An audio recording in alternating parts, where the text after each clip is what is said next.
There is no current issue with Carlos's health whatsoever. There's been a lot of discussion about backs and ankles, and there's nothing about him that is currently any form of medical issue. Earlier in the week, the baseball world was shocked when one of the craziest things happened in our game's history, really. After a week of everyone just assuming Carlos Correa was a San Francisco Giant after he agreed to a deal with them a week prior, the Giants and Correa were about to have their introductory press conference. In fact, Correa was literally all dressed up for it and everything, while the Giants also had a cable car ride through San Francisco planned after the press conference for Correa before the Giants alerted the media at Oracle Park in San Francisco that the press conference was called off. Nobody really knew why, that is until a few hours later when it was reported that something came up in Correa's physical, so the deal was postponed. Until it wasn't, because that's when Steve Cohen swooped in and worked out a deal from Hawaii while we were all sleeping, agreeing to a 12-year, $350 million contract. The information that has since come out has been pretty interesting. According to reports, the Giants asked Correa's agent Scott Boras for more time to review Correa's medical records after they had found something.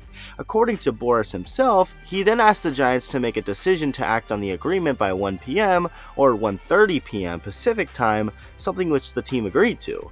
By 1 p.m. Pacific time, however, the Giants made Boras aware that they were not ready to finalize the agreement, causing Boras to start pursuing other options. That's when, of course, Steve Cohen was like, "I'm down." A deal came together, and we were all shocked. Not too long later, Giants president of baseball operations Farhan Zaidi issued a statement, saying that the two sides had a disagreement about Correa's injury history while wishing him well in New York.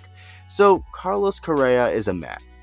Or is he? Before I get any further, make sure to hit that subscribe button if you haven't already. Over 75% of my watch time has been from people who aren't subscribed, so hit that button along with the bell for post notifications. Okay, back to the video. It appears that the Mets are now concerned with Carlos Correa's physical, a physical that he took on Thursday, December 22nd.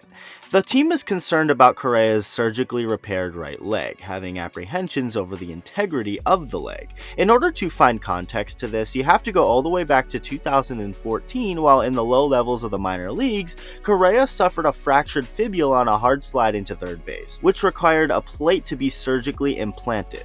Correa, to this day, and now over 8 years later, has not missed time at the major league level with any leg injury. With that said, it clearly seems to be a concern now that multiple teams are hesitant about completing their contracts with Correa because of it. What's really weird about all of this, and something that I feel isn't getting mentioned enough, is the fact that there was seemingly no issue last offseason when Correa signed with the Twins. There was no holdup or concern there. The Twins had him take his physical and then signed him. Another factor that plays into this, something I didn't even know, is that when Mets owner Steve Cohen confirmed the agreement with Correa to the New York Post from Hawaii, according to MLB insider Ken Rosenthal, the league has warned owners not to speak publicly about contracts before they are made official because an arbitrator might end up siding with the player if a grievance is filed. Again, I didn't know that. It's pretty interesting. Scott Boras, ever since the Giants deal fell through with his client, has said that Correa has no health issue whatsoever and is continuing to stand by that, although both he and the Mets are declining to publicly comment at this time. My prediction is that Carlos Correa is going to stay a Met. Now, I did say the same thing about when he had the holdup with the Giants, saying that he was going to stay with them, and I of course was dead wrong, so do not take my word on this, but my prediction is that Correa and the Mets will restructure the deal in some way to keep him in Queens. Let me know what you think is going to happen. Thank you for watching, and I'll see you in the next video.